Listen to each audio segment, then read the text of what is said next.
নমস্কার, কেমন আছেন আপনারা? আশা করি সবাই ভালো আছেন। শুভলিপির ব্লগ থেকে আপনাদের স্বাগত জানাই। এই দেখুন আমার দুটো ছেলে মেয়ে আজকে রবিবার এই 19 তারিখ এরা চলে যাচ্ছে আজ স্কুল থেকে একটা সায়েন্সের প্রোগ্রামে।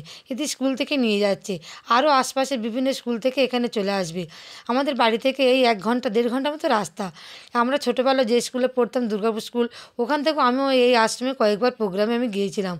শ্রী রামকৃষ্ণ সেবাশ্রম আশ্রম, এটা আমাদের সাউথ শিয়ালদা থেকে ডাউনহাওয়া লাইনে দুর্গাপুর স্টেশনে নেমে তারপর এই পশ্চিম দিকে এখানে হেঁটে যেতে হয়। এই জগতিকাটার জায়গাটার নাম পড়ে, তারপরে একটু দূরে দমদমা মনিরামপুর। এই আশ্রমের মধ্যে পৌঁছে যাওয়া হলো। এই আশ্রমের পরিবেশটা কিন্তু খুবই শান্ত স্নিগ্ধ, আর পুকুর আছে খুব বড় একটা, টলটলে জল। এই অন্যান্য আশপাশের সমস্ত স্কুল থেকে, যেমন ঝিঙ্কি মোহনপুর স্কুল, দুর্গাপুর অবৈতনিক বালিকা বিদ্যালয়, Durgapur boys school, Monirampur school আর মৌখালি জিজি বিদ্যালয়, এরকম আরও কিছু কিছু স্কুল থেকে সব ছেলেমেয়েরা, তাদের স্যারেরা সবাই এসেছে। এখানে রয়েছে ছেলেদের আশ্রম, আর এখানে ছেলেদের জন্য প্যারামেডিক্যাল হিসেবে বিভিন্ন রকম ট্রেনিংও দেওয়া হয়। আর মেয়েদের কিছু হাতে কলমে শিক্ষা, সেলাই শিক্ষা, নার্সিং ট্রেনিং কিছু এখানে দেওয়া হয়।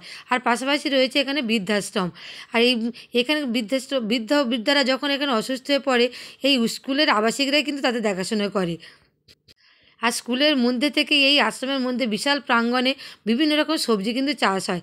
সেগুলো এই আশ্রমে যারা থাকায় তাদের সেই খাদ্যেতে তাদের ব্যবহার করা হয়। এই আশ্রমটি শ্রীযুক্ত মহাশয় সুধাংশু বিশ্বাস তৈরি করেছিলেন কিছু অনাথ বাচ্চাদের নিয়ে। তারপরে এই সময়ের পরিবর্তনে আজকে আশ্রমটা কিন্তু খুবই বড় হয়েছে। এইটা হচ্ছে দুর্গা মণ্ডপ, এখানে দুর্গাপুজোটা হয়।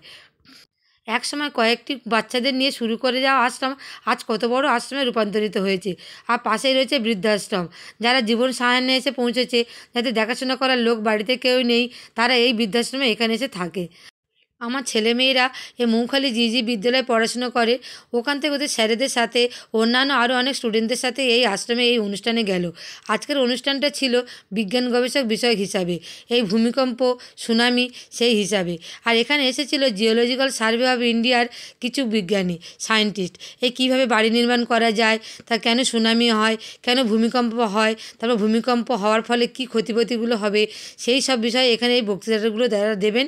আর কিছু তথ্যচিত্র তারা তুলে ধরবেন, যে কীভাবে পরিকল্পনা করে কাজ করলে ভবিষ্যতে সুরক্ষা পাওয়া যাবে, সেই বিষয়ে এখানে সবাইকে ওরা সচেতন করবেন। আশ্রমের প্রাঙ্গণটি খুবই বড়। এখানে পাশাপাশি রান্না করার ব্যবস্থা রয়েছে, কাঠের জালেও রান্না হয়, আবার গ্যাসেতেও রান্না হয়। যেহেতু জ্বালানি কাঠ এখানে প্রচুর পাওয়া যায়, সেটাও সাশ্রয় হলো। আর এখানে সমস্ত ছেলেমেয়েরা বসে এখানে খাওয়া দাওয়া করে। আর যখন প্রোগ্রাম হয় তখন এই টেবিল চেয়ারে বসে এখানে খাওয়া দাওয়া করে। এই শ্রীযুক্ত সুধাংশু বিশ্বাস মহাশয় জীবনের অক্লান্ত পরিশ্রম করে এই আশ্রমটি উনি গড়ে তুলেছিলেন। ইনি একাধারে যেমন ছিলেন দেশপ্রেমিক, অন্য ধারে তিনি সমাজসেবী।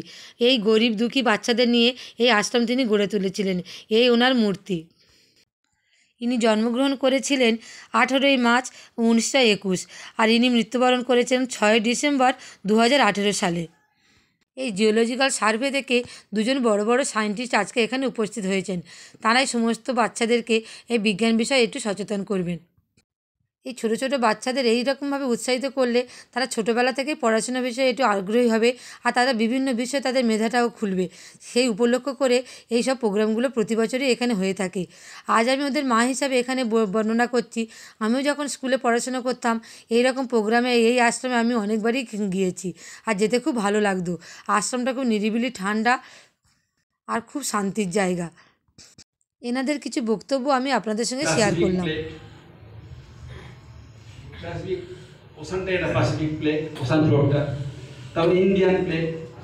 এই সুনামিটা কীভাবে হয়েছিল সেটা ডিটেলস কিন্তু বাচ্চারা দেখে খুবই এক্সাইটেড হয়েছিল। আপনাদের সঙ্গে সেই ভিডিওটা আমি একটু শেয়ার করে নিলাম।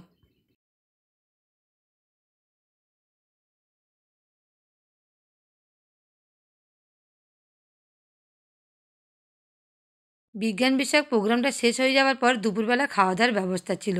এখানে এই বেঞ্চগুলো পরপর পাতা আছে। সমস্ত স্কুলের ছাত্রছাত্রীরা এবং স্যারেদেরকে খাওয়ার জন্য এখানে ব্যবস্থা করা হয়েছে এই আশ্রমের তরফ থেকে। এই সাদা ভাত ছিল, শুক্তো, আলু ভাজা, আর তারপর সবজি দিয়ে ডাল, আর তারপরে ছিল চিকেন কষা, আর শেষ পাতে ছিল চাটনি, পাঁপড়, মিষ্টি আর পায়েস। স্কুলের পড়াশোনার পাশাপাশি এই ধরনের প্রোগ্রামগুলোতে গেলে ছেলে মেয়েদের কিন্তু পড়াশোনার বিকাশও হয়, মেধার বিকাশও হয়। সবসময় একটা নির্দিষ্ট গণ্ডির মধ্যে কিন্তু থাকা ঠিক নয়। আরও অনেক কিছু জানা যায়। এই যেমন বাইরে থেকে কত সায়েন্টিস্টরা আসলেন, তাদের পরিচয়, তাদের বক্তৃতা, তাদের এই বিজ্ঞান বিষয়ক জিনিসপত্র জানা, এতে ছেলে মেয়েদের কিন্তু মাথার ব্রেনটা আরও এসে উন্নত হয়ে যায়। সারাদিন পরে সবাই প্রোগ্রাম শেষ করে এই আবার ফিরে চলে আসা হচ্ছে। এই আমার ছেলেমেয়েরাও ফিরে চলে আসলো বাড়ির দিকে। আপনারা চাইলে এই আশ্রমটি কিন্তু আরও অনেক উন্নত হতে পারে।